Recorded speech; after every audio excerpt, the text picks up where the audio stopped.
नमस्कार श्रोताओं। मैं पापिया भट्टाचार्य, संपादक के सलाहकार सदीनामा लेकर हाजिर हो गई हूँ 10 दिसंबर 2020 का संपादकीय, जिसका शीर्षक है पेरिस समझौते के मायने। इसे लिखा है हमारे संपादक जितेंद्र जितांशु ने। जलवायु परिवर्तन की गंभीर चुनौती से इनकार नहीं किया जा सकता। वर्तमान में ये दुनिया भर के सभी क्षेत्रों को प्रभावित कर रहा है।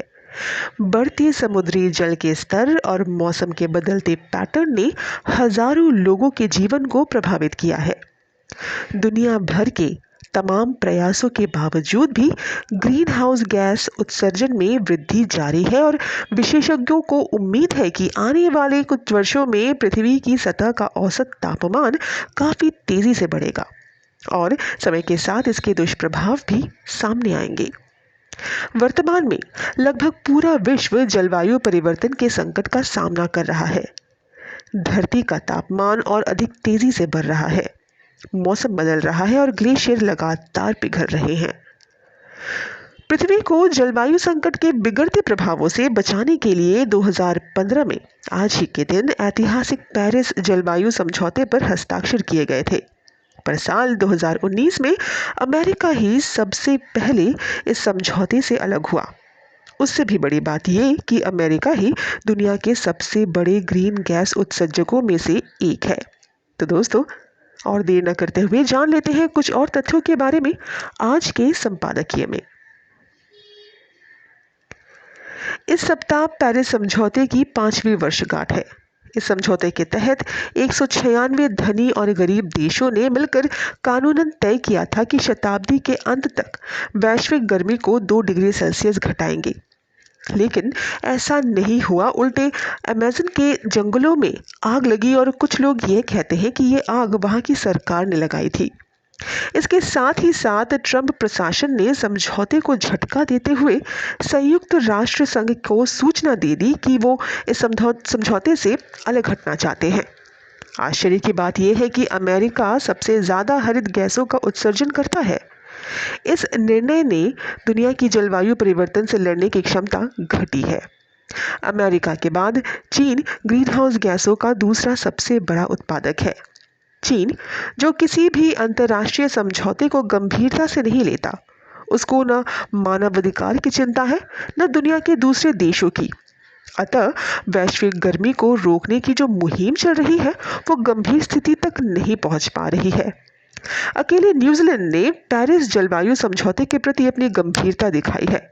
न्यूजीलैंड ने पिछले 5 साल एक बिल पास किया जिसका नाम दिया जीरो कार्बन। इस नए कानून में न्यूजीलैंड ने यह निर्धारित किया कि वे मीथेन को छोड़कर और किसी अन्य ग्रीन हाउस गैस का उत्सर्जन नहीं होने देगा। कार्बन बजट बनाने के लिए स्वतंत्र जलवायु परिवर्तन आयोग भी बनाएगा। इसके साथ ही अगले कुछ वर्षों में 1 बिलियन पेड़ लगाएगी। भारत ने अप्रैल 2016 में औपचारिक रूप से पेरिस समझौते पर हस्ताक्षर किए। इसके अलावा INDC में सकल घरेलू उत्पाद उत्सर्जन को कम करना है। इसके साथ ही वन और वृक्षारोपण के माध्यम से कार्बन डाइऑक्साइड के बराबर अतिरिक्त कार्बन घटाने का फैसला भी शामिल है। मामला बेहद गंभीर है।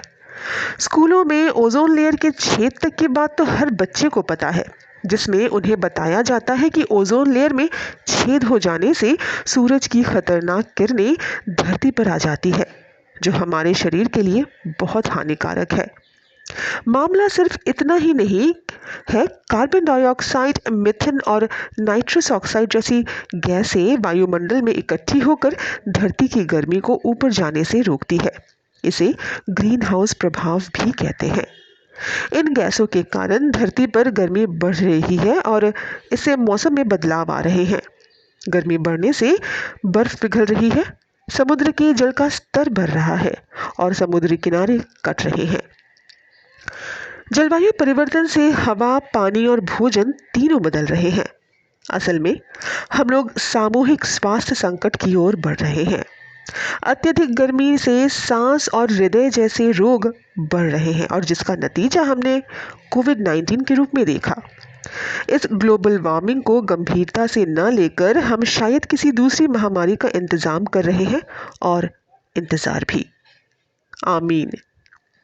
तो ये था दोस्तों 10 दिसंबर 2020 का संपादकीय, जिसका शीर्षक था पेरिस समझौते के मायने। इसे लिखा था संपादक जितेंद्र जितांशु ने। कल एक और नए विषय पर एक नए संपादकीय के साथ हम वापस लौटेंगे। तब तक के लिए मैं पापिया भट्टाचार्य लेती हूँ आप सभी से विदा। नमस्कार।